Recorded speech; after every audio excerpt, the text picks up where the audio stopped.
Le candidat Soumaïla Cissé reconnaît sa défaite et va à la rencontre d'Ibrahim Boubacar Keïta, son adversaire au deuxième tour de la présidentielle, pour le féliciter et lui souhaiter bonne chance. Le candidat de l'URD a animé ce matin une conférence de presse pour expliquer le sens de son geste. En tout cas, bon nombre de Maliens saluent cette initiative. Nous entendrons des réactions dans cette édition. Un seul titre pour ce journal. Mesdames, Messieurs, bonsoir et bienvenue dans cette session d'information. Comme vous le savez déjà, Soumaïla Cissé, le candidat de l'URD, s'est rendu hier soir chez Ibrahim Boubacar Keïta, son adversaire au deuxième tour de l'élection présidentielle, pour le féliciter pour sa victoire. Je vous propose d'écouter les réactions des deux candidats. Pour Soumaïla Cissé, Ibeka a gagné avec la belle manière, et pour Ibrahim Boubacar Keïta, c'est tout simplement le Mali qui gagne. Non, je crois que c'est un bonheur d'être là ce soir. Et comme je l'ai toujours dit, je suis républicain. Le président Ibrahim Boubacar Keïta a gagné ces élections de belle manière et je me dois de le féliciter. Mais contrairement à la tradition du coup de fil, j'ai préféré une tradition bien malienne, celle d'être présent ici à son domicile, devant sa femme, devant ses enfants, et avec ma femme et mes enfants. Je souhaite vraiment tous les succès qu'il mérite. Souhaiter beaucoup de bonheur à notre peuple, souhaiter vraiment que sa mission réussisse et qu'il puisse relever les défis énormes qui se posent à nous aujourd'hui et à notre peuple. Vraiment, c'est de tout cœur et de bon cœur que je suis là aujourd'hui. Pas n'importe quelle visite. J'ai reçu la visite de mon jeune frère, de mon cadet, Soumaïla Cissé, de ma belle-sœur, ma soeur et ma petite femme également aussi, à ça, de mes enfants, des jumeaux de Soumaïla, en compagnie de mon épouse Ami et de mes enfants Karim et Bouba. Cela, je crois, est le symbole d'un Mali nouveau. D'un Mali sur son destin désormais, dans la ligne de ce que nos dévancés ont souhaité, ont voulu. J'ai dit hier que dans cette affaire-là, c'est le Mali qui gagne. Et c'est le Mali seul qui est victorieux ce soir. L'image est là. Et je remercie Allah subhanahu wa ta'ala de ce bonheur. Et je remercie également mon cadet, Soumaïla. Je suis plein d'émotions pour cette visite rendue à moi et ma famille en toute fraternité. Cela est seul digne du Mali. Le Mali n'est grand que quand il y a de grands événements, quand des actes gigantesques sont posés. Voilà ce que je veux vous dire. Je vous l'annonçais à l'instant en titre, le candidat Soumaïla Cissé a rencontré ce matin la presse pour expliquer sa décision et il s'engage à ne poser aucun acte susceptible de porter atteinte à la cohésion nationale ni introduire des requêtes auprès de la Cour constitutionnelle. Reportage Bourama Traoré. Il y a des hommes qui, par leurs actes, font l'honneur et la fierté de tout un peuple. Soumaïla Cissé en est un. À la surprise générale, le candidat de l'URD à l'élection présidentielle félicite son adversaire Ibrahim Boubacar Keïta pour sa victoire. Cela même avant la publication des résultats provisoires du second tour. C'est un acte républicain et c'est aussi une première dans l'histoire électorale du Mali. Hier soir, j'ai rendu visite au président de la République élu pour le féliciter et lui souhaiter plein succès dans ses missions de redressement et de relèvement du Mali. C'est une nouvelle ère qui s'ouvre pour notre pays. Je souhaite que cette ère soit une ère de nouvelle espérance pour notre peuple, notamment pour la jeunesse du Mali, qui restera l'objet de toutes nos attentions. Le candidat de l'URD à l'élection présidentielle dit n'avoir subi aucune pression. Son geste, dit-il, répond à un souci d'apaisement. Pas question donc d'ouvrir une nouvelle page de contestation et d'instabilité au Mali selon Soumaïla Cissé. Pour ce qui me concerne, je ne poserai aucun acte. Je ne tiendrai aucun propos susceptible d'affaiblir mon pays ou de porter atteinte à la cohésion de notre nation. Alors, nous déclarons solennellement accepter les résultats que le gouvernement proclamera. Je n'introduirai aucune requête auprès de la Cour constitutionnelle. Le candidat Soumaïla Cissé indique également sa volonté de tracer une nouvelle ligne politique susceptible de contribuer à la réconciliation nationale afin de consolider la paix au Mali. Nous construirons un groupe alternatif, nous ferons des propositions, nous critiquerons s'il le faut, nous ferons avancer la démocratie par la contradiction, par des propositions, par des alternatives. Et c'est de ça dont notre pays a besoin aujourd'hui. Et je pense que nous aurons l'occasion avec mes amis de définir notre ligne politique et de définir correctement notre propre agenda. Cela se fera peut-être pas aujourd'hui, mais très bientôt. Incontestablement, le Mali sort grandi de cette élection présidentielle de 2013 et les Maliens peuvent non seulement être fiers de leurs vainqueurs, mais aussi de leurs vaincus. Dans l'attente des résultats du deuxième tour de la présidentielle 2013, les Maliens sont quelque peu soulagés avec l'acte que vient de poser Soumaïla Cissé. Un geste hautement politique salué par les uns et les autres. Suivons ce reportage de Nando Dambélé. Ça veut dire tout simplement que nous avançons à grands pas dans notre démocratie. Tout ce qu'on a perdu, tout le temps qu'on a perdu, nous essayons de les récupérer petit à petit. Le geste est qualifié de hautement républicain et patriotique.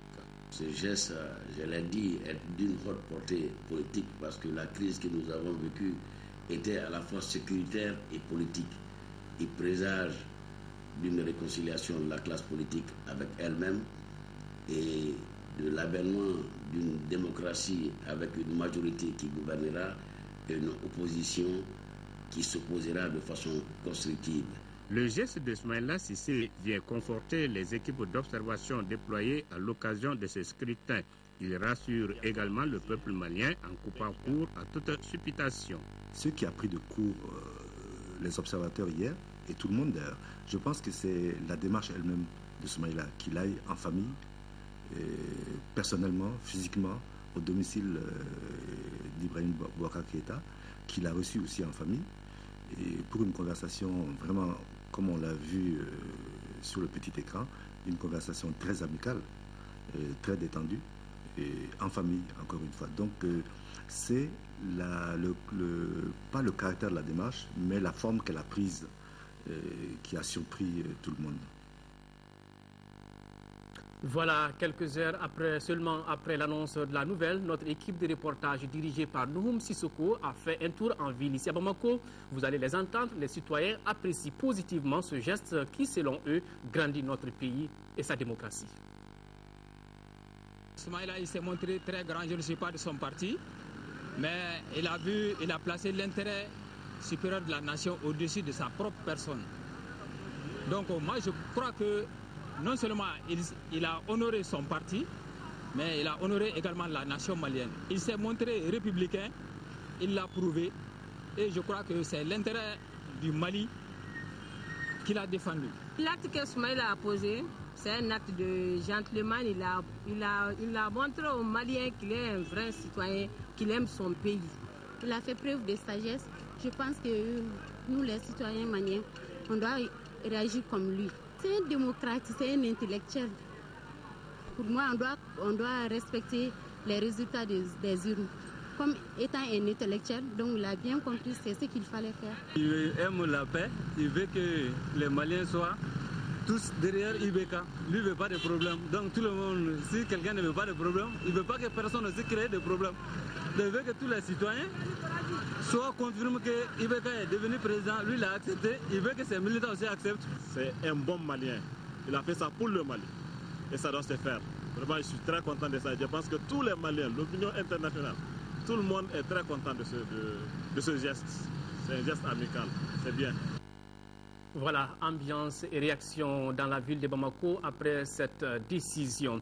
Le gouvernement du Mali informe l'opinion publique nationale et internationale que le samedi 10 août 2013, le nommé Abdoulaye Ag Mohamed Ali Dibraï a fait l'objet d'une agression barbare, criminelle et injustifiée à Léré. La victime, qui a été secourue par une équipe de l'opération Serval, a succombé de ses blessures au centre de santé communautaire de Léré le même jour. Aussitôt, les autorités judiciaires ont instruit l'ouverture d'une enquête à l'effet de déterminer les circonstances de l'agression sauvage, d'identifier les auteurs et les traduire devant les juridictions compétentes. Une équipe de la gendarmerie est déjà à pied d'œuvre à cette fin. Le gouvernement du Mali condamne fermement cet acte odieux et exprime sa profonde compassion et ses sincères condoléances à la famille du disparu. Le président de la CENI et ses collaborateurs ont rencontré cet après-midi les journalistes. La conférence de presse avait pour objectif d'expliquer aux hommes de médias le rôle que la CENI a joué dans la tenue de l'élection présidentielle. Mamadou Diamouteni a reconnu les insuffisances du premier tour. Toutefois, il s'est félicité du vote massif des réfugiés. Le président de la CENI a par ailleurs salué l'acte posé par Soumaïla Cissé. Compte rendu, Mohamed Diarra. Première rencontre du président de la CENI avec les journalistes après les premiers et deuxièmes tours de l'élection présidentielle. Mamadou Diamouteni a fait le récapitulatif des actions menées par sa structure en amont jusqu'à la tenue du deuxième tour. Le conférencier reconnaît qu'il y a eu des insuffisances au premier tour, mais qu'elles ont été corrigées pour la plupart avant le 11 août. Nous avons noté quelque chose de fort appréciable. C'est par rapport au vote des réfugiés au Niger et en Mauritanie. Nous avons enregistré au second tour une plus grande participation des réfugiés au scrutin du 11 août. Au premier tour, au Niger, ils étaient 326 sur 10 223 inscrits, ils étaient 326 votants. Au second tour, ils étaient 1113 votants. L'orateur a tenu à porter des éclaircissements sur certaines rumeurs. Il s'agit par exemple du changement des délégués de la CENI en commune 6 lors du deuxième tour. Nous avons constaté des insuffisances dans cette commune dans l'organisation des délégués, dans leur déploiement. Nous avons pris des devants en engageant, en recrutant d'autres délégués qu'on a formés d'urgence pour pouvoir suppléer à ceux que nous avons constatés comme insuffisants. Ils ont remplacé d'abord 105 délégués en commune 6, en relation avec la commission électorale communale de cette commune. L'acte posé par Soumaïla Cissé est qualifié de courageux et de démocratique par Mamadou Diamouteni. Pour le faire, il fallait une dose de courage, de reconnaissance de la réalité, d'attachement à la démocratie et d'amour pour le Mali. Mamadou Diamouteni a salué la forte mobilisation des Maliens, de la presse nationale et internationale et la présence massive des observateurs nationaux et internationaux à cette élection. Suite à ce geste de Soumaïla Cissé, le bureau exécutif de l'Union nationale des travailleurs du Mali dit apprécier les félicitations et échanges de civilité que le candidat Soumaïla Cissé a eu avec le vainqueur du deuxième tour de la présidentielle, Ibrahim Boubacar Keïta. Et puis le président du FDR, la direction nationale, l'ensemble de ses organisations et l'ensemble des sympathisants du FDR expriment leurs chaleureuses et sincères félicitations au candidat Ibrahim Boubacar Keïta. Ils réaffirment leur attachement aux valeurs républicaines, démocratiques et laïques. Le groupe des observateurs de l'Union économique et monétaire ouest-africaine, IMOA, était ce matin face à la presse. Cette conférence avait 2 points à son ordre du jour. D'abord, donner ses appréciations sur le deuxième tour de la présidentielle. Ensuite, restituer les résolutions formulées afin d'améliorer les prochains échanges électoraux. Reportage Abdelman Maïka. Afficher immédiatement les résultats devant chaque bureau de vote, augmenter la durée des opérations de vote et améliorer le contenu des listes électorales. Voilà quelques-unes des recommandations formulées par les observateurs du groupe de l'Union économique et monétaire ouest-africaine à l'issue de ce deuxième tour de la présidentielle. Cette élection, du point de vue de ces observateurs déployés dans 4 régions administratives du Mali, s'est déroulée dans les meilleures conditions. Ces circonscriptions sont Kay, Ségou, Sigasso, Tombouctou et le district de Bamako. J'ai tantôt souligné la grosse surprise qu'a été cette élection. Je le maintiens. Ce qui s'est déroulé sous nos yeux restera comme un fait majeur dans l'histoire récente du Mali. C'est à l'honneur des Maliens. Beaucoup a été dit, beaucoup sera encore dit et écrit sur cette élection sans précédent au Mali. Autre constat fait sur le terrain par ces observateurs, c'est surtout la grande mobilisation de l'ensemble des fils du pays à accomplir leurs devoirs citoyens. Ces électeurs, grâce aux efforts déployés par les structures en charge des élections, accomplissaient ce devoir avec plus de facilité, tout en maîtrisant la manière. En fait, de campagne de second tour, il n'y en a pas eu. Se repose une question qui n'est pas nouvelle au Mali. Mais cette question n'a pas de solution en dehors d'une révision constitutionnelle. C'est celle de la gestion du processus une fois le premier tour terminé. Cette question implique les délais des recours, de la proclamation des résultats, mais aussi évidemment les délais pour l'action de la Cour constitutionnelle. Il y a là un champ potentiel d'amélioration du système.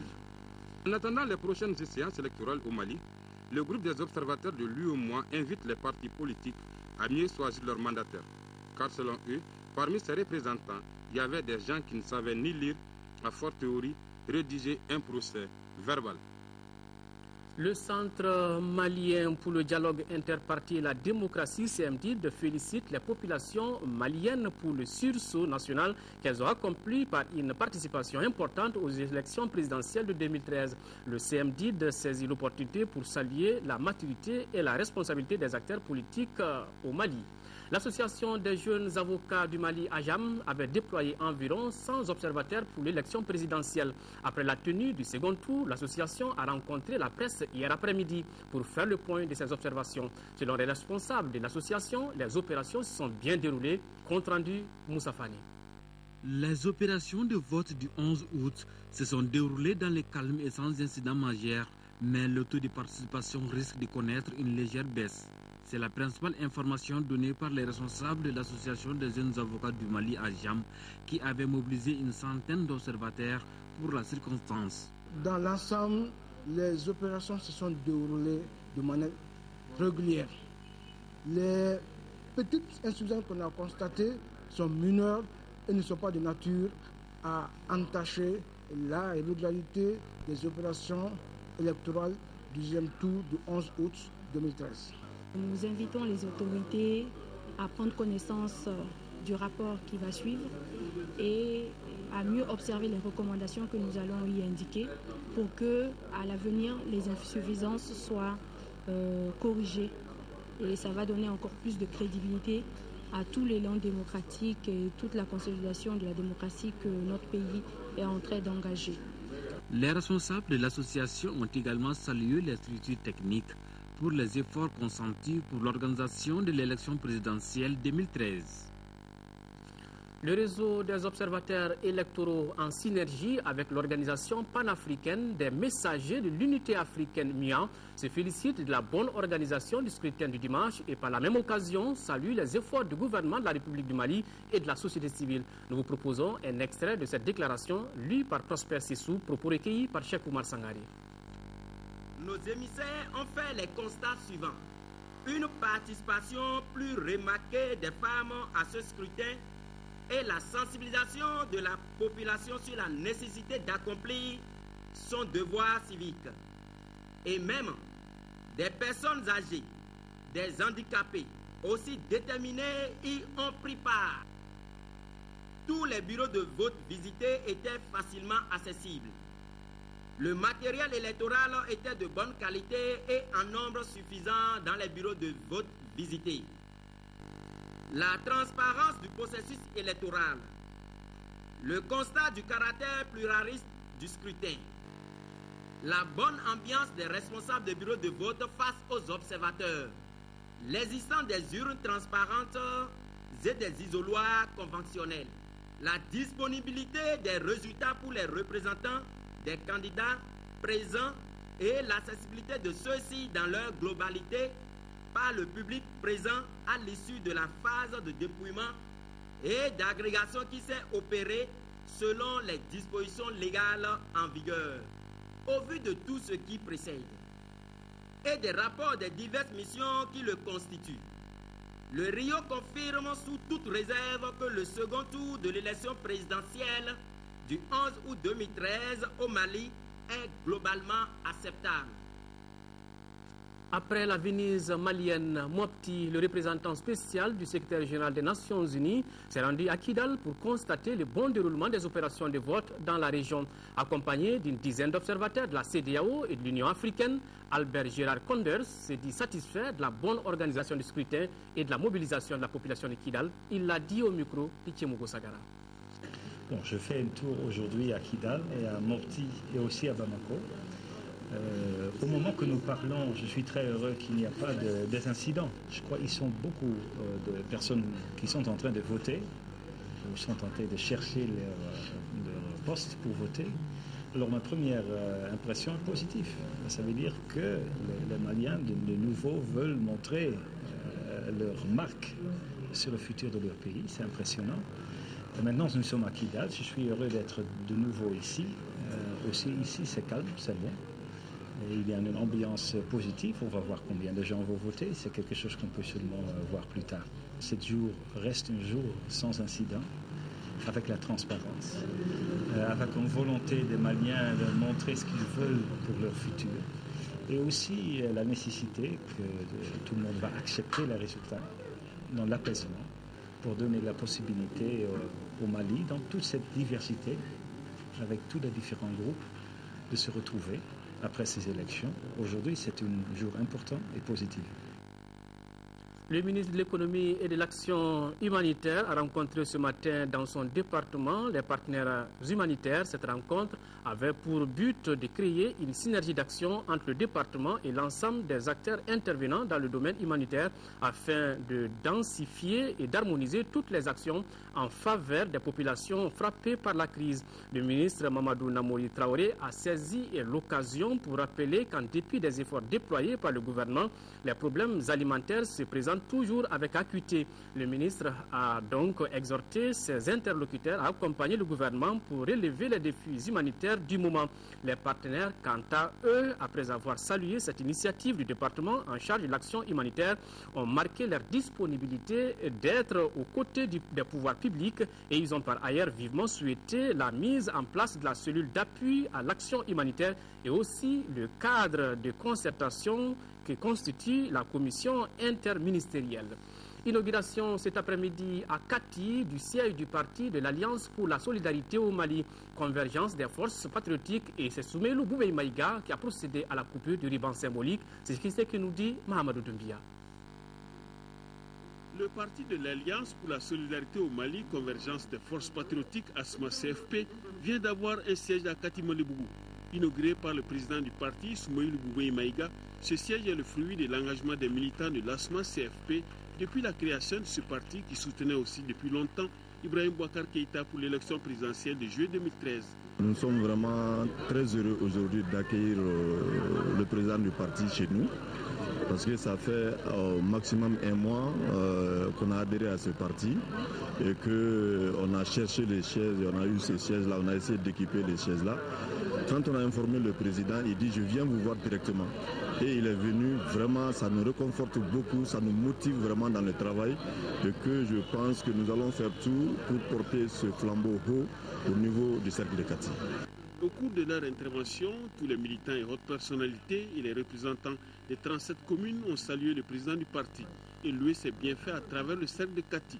Soumeilou Boubei Maïga s'en félicite et en retour, il a remercié les militants de son parti pour la réussite de l'élection présidentielle dans l'ensemble des communes de Kati. Sur Kati, au premier tour, nous avions fait 113 000 voix et au second tour, 170 000 voix.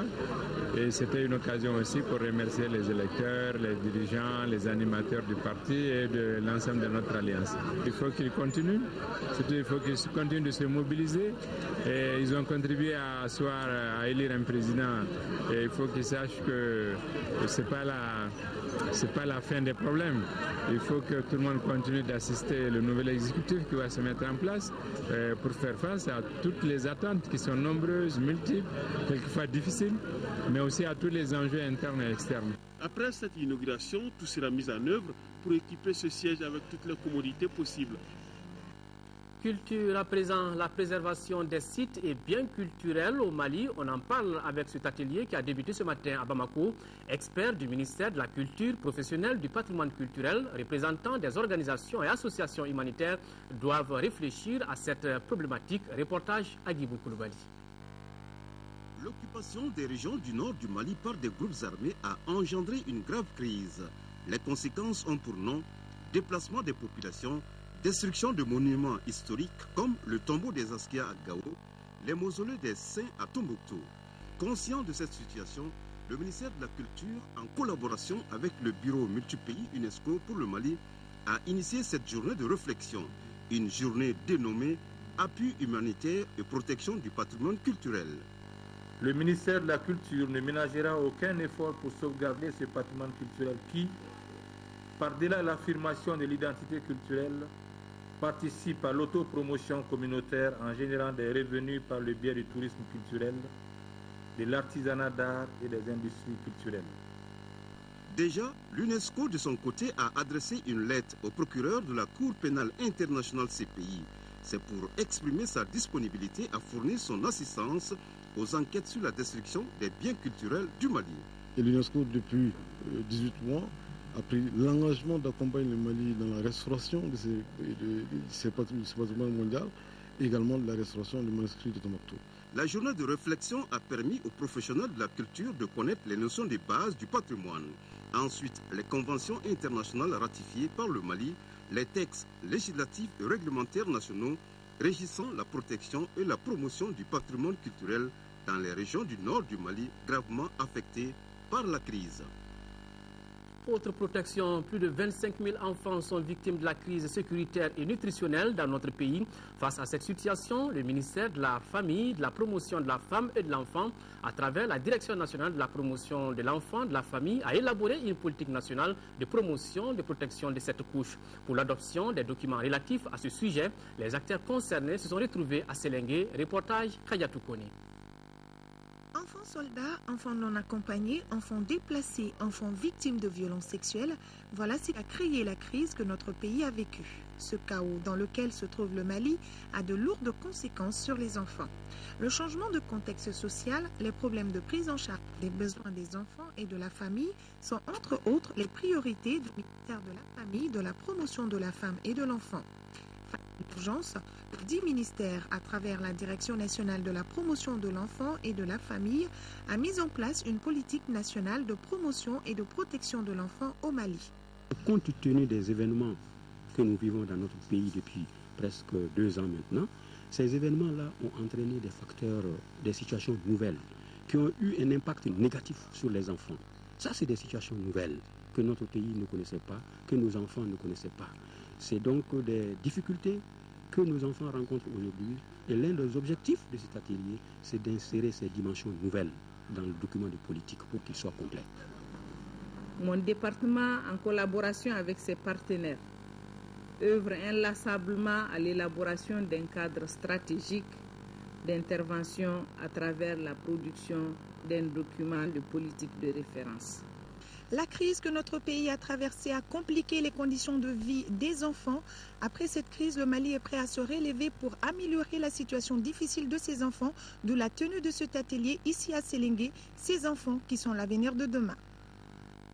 En 5e région, ouverture hier à Sévaré du camp biblique francophone de la Fédération des Églises évangéliques baptistes du Mali. Cet événement spirituel, qui est à sa 4e édition, a pour thème pardon et réconciliation, compte rendu Yacouba Maïka. Cadre d'échange et de partage, le camp biblique francophone est une initiative de la Fédération des Églises évangéliques baptistes. Il vise à éduquer et sensibiliser les enfants et les jeunes de la communauté chrétienne baptiste sur tous les aspects de la vie spirituelle et citoyenne. Le thème choisi pour cette 4e édition est pardon et réconciliation. Nous voulions que les jeunes, tous puissent pardonner ceux-là qui les ont offensés, parce que nous nous apprêtons à retourner dans nos localités. Donc ils ne peuvent pas retourner sans pardon et qu'ils soient aussi prêts à se réconcilier. Et nous voulons aussi qu'ils soient des vecteurs de mobilisation pour la paix. Durant une semaine, les frères et sœurs en Christ vont se familiariser avec des thèmes relatifs au pardon et à la réconciliation développés par des éminents orateurs venus de toutes les églises baptistes du Mali. Le tout sera ponctué par des chants de louanges et des prières en faveur de la paix et de la cohésion sociale. Aujourd'hui, nous devrons faire face à l'avenir. Certes, nous n'oublions pas. Cependant, il faudrait se détacher du passé pour faire face à l'essentiel, à savoir la reconstruction de notre pays. La cérémonie d'ouverture de cette 4e édition du camp biblique a été marquée par une visite guidée du musée du camp et la remise de cadeaux aux enfants chrétiens déplacés dans le cadre de l'opération Enfant Noël. En 4e région, 120 mm d'eau en 2 heures, c'est la quantité de pluie qui s'est abattue sur Debougou dans la nuit du samedi au dimanche. Cette précipitation a provoqué une inondation qui a entraîné des pertes énormes en matériel. Les autorités régionales ont dépêché une équipe de la protection civile pour sécuriser les populations. Ségou Fousséni Samake. Ces pluies qui ont fait plusieurs sinistrés auraient commencé aux environs de 2 heures du matin ce dimanche. 128 mm d'eau se sont abattus sur Debougou Falada, bloc 40 et Debougou Dougukoro. Si on ne déplore aucune perte en vies humaines, on dénombre cependant plusieurs dégâts matériels. 312 tonnes de riz, 64 tonnes de mil, 2 tonnes d'intrants agricoles, une pirogue abîmée et 430 ménages sans abri. Malgré la journée électorale du dimanche, les autorités régionales ont dépêché sur place une équipe de la protection civile pour sauver ce qui peut l'être. Aujourd'hui, une délégation régionale conduite par le conseiller au développement du gouvernorat a apporté le soutien du gouvernement et des autorités régionales. Pour venir apprécier et évaluer les dégâts, apporter le soutien moral et matériel des hautes autorités de la région aux populations sinistrées. 1120 sans-abri. Si les dispositions ne sont pas prises pour chasser rapidement ces différents stocks, les dégâts peuvent être aussi importants à ce niveau. Le gouvernorat de Ségou, en collaboration avec la protection civile, ont apporté 40 modules d'abri, 40 modules de cuisine, 10 modules d'hygiène et une enveloppe symbolique. Les bénéficiaires ont apprécié ces gestes des autorités et certaines bonnes volontés comme Djadjeba et autres responsables de Nyono. Cette inondation nous a coûté cher. Personne n'est dans le village. On a tout perdu. Maisons, vivres, champs. Tout est envahi par l'eau. Je suis très content de l'assistance des autorités et autres personnes de bonne volonté. Mais ça ne va pas être facile pour la suite de l'hivernage. Il y a les risques des maladies diarrhéiques. L'Office du Niger, de son côté, a mis à la disposition de ses populations 2 motopompes et une enveloppe symbolique pour évacuer cette eau qui a totalement inondé Falada. Autre inondation, cette fois-ci, c'est dans la région de Kidal, à Tessalit. Le collectif de ressortissants de la région de Kidal informe l'ensemble de la population malienne de la survenue dans la journée du vendredi 9 août 2013 d'une inondation ayant frappé la commune de Tessalit, détruisant sur son passage des maisons entières, des jardins, le seul pont qui relie la ville du reste du pays et emportant plusieurs animaux, laissant des populations de la localité dans la détresse la plus totale. Le collectif des ressortissants de la région de Kidal salue la promptitude des armées françaises de l'opération Serval, tchadienne et malienne et les efforts déployés par les élus communaux locaux pour sauver les populations des quartiers inondés. La brigade de recherche de la police du 1er arrondissement de Caille vient de mettre hors d'état de nuire un fossoyeur de billets. Il a été arrêté le 1er août dernier au grand marché de Caille. Les hommes du commissaire Abdoulaye Konaté ont découvert à son domicile plus de 4 millions de francs CFA de faux billets. Son complice a pris la fuite et le commissariat de police du 1er arrondissement est à sa recherche. Caille, Mamadou Ali Oubari. Le premier arrondissement de Caille vient de réussir un joli coup de filet en démantelant un réseau spécialisé dans la fabrication de faux billets. En effet, c'est dans la journée du 1er août à 10 h dans une boutique du Grand Marché que la brigade de recherche du 1er arrondissement a arrêté un malfrat en possession d'un faux billet de 10 000 francs CFA. Les hommes du commissaire Abdoulaye Konaté ont effectué une perquisition au domicile d'Ousmane Diallo. Nos éléments ont découvert un montant de 4 133 000 francs en billets de 10 000, 5 000 et 2 000. Donc, des recherches sont en cours pour retrouver son complice qui est en cavale. Le directeur régional de la police appelle à la population caïsienne à être vigilante afin de protéger l'économie malienne. À Caï, peut-être ailleurs, il circule vraiment les faux billets. Et les faux billets que nous avons eu cette fois, ce sont des billets qui sont vraiment faits avec beaucoup de précision et même beaucoup de perfection. Donc il appartient désormais à ceux qui font le commerce, ceux qui manient l'argent, notamment les commerçants. Ils doivent faire beaucoup attention pour pouvoir dépister les détenteurs de faux billets. Les hommes du commissariat du 1er arrondissement de Caï sont à la recherche de son complice.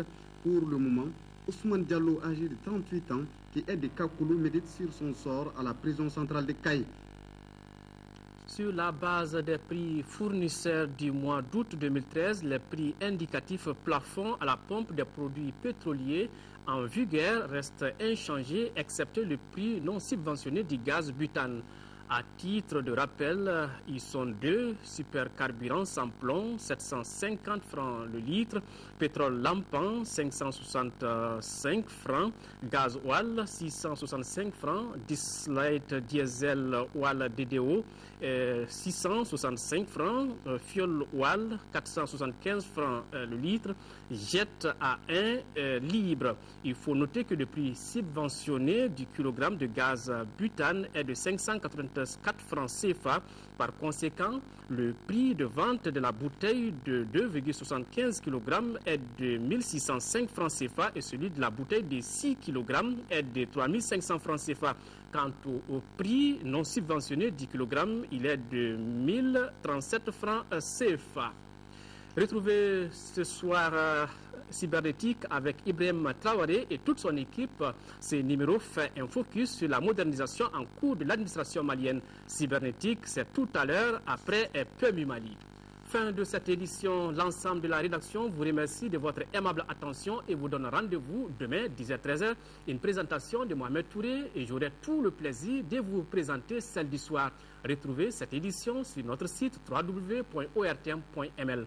Au revoir et qu'Allah bénisse le Mali.